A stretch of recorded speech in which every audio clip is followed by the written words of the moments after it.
but many will not. And they said there's going to come a time when in the morning the sun is going to rise and those villages of stone will be there, and in the evening there will just be steam coming from the ground. There will be as steam. And in the center of many of those villages of stone, when they turn to steam, the native people will turn to steam also, because they never woke up and left the village. And this used to bother me when I was a young man. I used to ask the elders, isn't there anything we can do? And they said, well, it's just that way, that if the person does not have the spiritual eyes to see, it's very hard to show them. Or if they don't have the ears to hear, it's very hard to speak with them. We wish that we could go get them all, but we can't. It's just that some are not going to wake up. But some will wake up. And so they say there's going to be the third shaking of the earth. It's going to be not a good thing to see, but we will survive it. We will survive it. And when we survive it, then there's going to be another attempt to make a circle of the human beings on the earth. And this time the native people will not have to petition to join, but will be invited to enter the circle, because they say the attitude towards us will have changed by then. And people will invite us into the circle, and all the four colors of the four directions will share their wisdoms, and there will be a peace on earth. This is coming close. All the times when I share this message of the prophecies, people say, can't we change it? Could we stop it? The answer is yes. The prophecies are always either or. We could have came together way back there in 1565, and we could have had a great civilization, but we didn't. Always along the path of these prophecies, we could have came together. We still could. If we could stop racial and religious disharmony, we would not have to go through this third shaking. The elders say the chance of that is pretty slim. It seems to me like it's pretty slim too. But they say what we can do is we can cushion it. The word we use is cushion. We can cushion it. So it won't be quite as bad. How do we do this? We do this by sharing the teaching that will reunite us. The Hopis and their prophecies say there will be a religion that comes here. Maybe it will be true and bring unity, or maybe it will not bring unity. If it does not bring unity, a second religion will come. And the people of this religion are known in the Hopi language as the Baha-Ni, the people of Baha. Ni means people of. So I was looking for the people of Baha. I wondered who the people of Baha were. I was a Baha'i quite a while before somebody told me that Baha'i means people of Baha. I thought, oh my God. Well, I was looking for it all these years and I never even noticed it. And I found it. I was stubborn, didn't want to become a Baha'i, but my grandfather that passed away, he must have found out about it in the next realm, because he came back to me 4 times. Tell me, hey, look at that again. Look at that again. Look one more time. Baha, it means light or glory. Baha'i means followers of the light, or the people of Baha. We've been waiting for these people a long time. They say they will bring a teaching that will unite the earth. So we need to share this teaching. They say the fire will come from the north. So here we are in the circle in the north, talking about the Bahanis, the people of Baha, and the teachings of Baha'u'llah. When I heard about these, none of them made any sense. But now most of it has come to pass. Last night on the news they said the house in the sky will be put up in 1996. It was going to be put up sooner, but it's been postponed for 4 years. Maybe it'll be postponed again, but in not too long it's going to go up. The earth as we know it is going to change. Each of us carry, I believe, a sacred drop of light.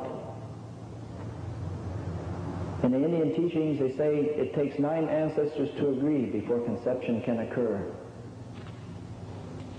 9 ancestors of the husband or the wife have to come together in the spiritual realm and say, we will bring life before a woman can become pregnant. At that time, the soul is formed.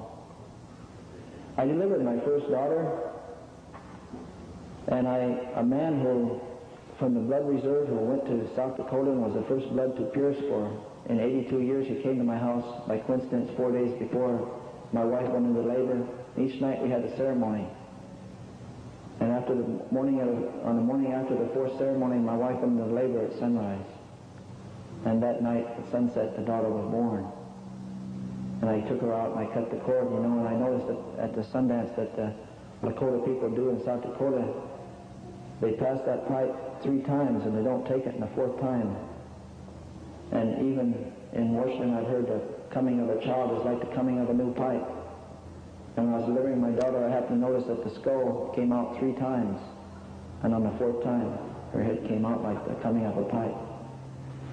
So I took her out and I cleaned her up and I washed her, and first I put her on her mother instantly. But then after a few minutes, we washed her up. There was a circle of people just about like this around my wife and praying, and people with different backgrounds. And we looked up, and through the ceiling came a small drop of blue light. When it got close to the child, we could not see it. That was her soul. She would carry that light throughout earth. In that is her special uniqueness as a being, her spiritual power. In that are gifts. After we go through, and then we carry it back here, and it radiates to the mind, but for some reason in this cycle, we've been in the lower natures, the animal part, but now we're going into the human world. The mind is going to be opened up to the radiance of that, our own soul. And the cycle of the human beings is going to come about. And something so good is going to happen on this earth that cannot even be described. The elders say it in different ways. They say something like this. They say, there will be grass at that time when they make that circle and bring the peace on the earth. There will be blades of grass that have not quite come through the earth. Even they will try to push themselves up to be part of that day when the sun rises. The elders explain it like this. They say out here outside this building, long before there was a fairgrounds here, there were Native people. They say many of these Native people in different tribes, they were aware of these things, and they told their children. Their children grew up. One time the people came from the Hopis. Scientists came to the Hopis, and they said, we want to take a piece of the stone tablets. Well, they said, we want to take the stone tablets to a scientific laboratory to determine how old they are. The Hopi said, we know how old they are.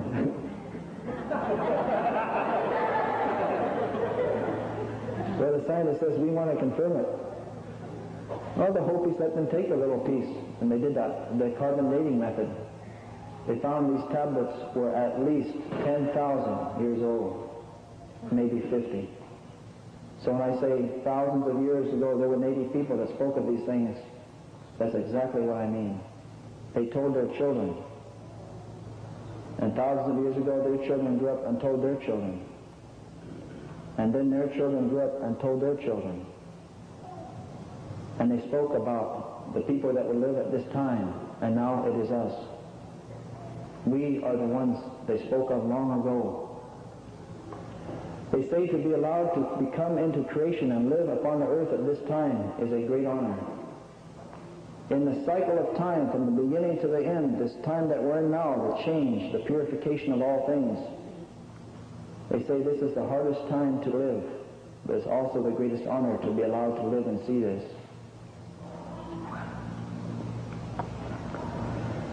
In the state of Washington in 1855, they signed treaties and made 22 Indian reservations.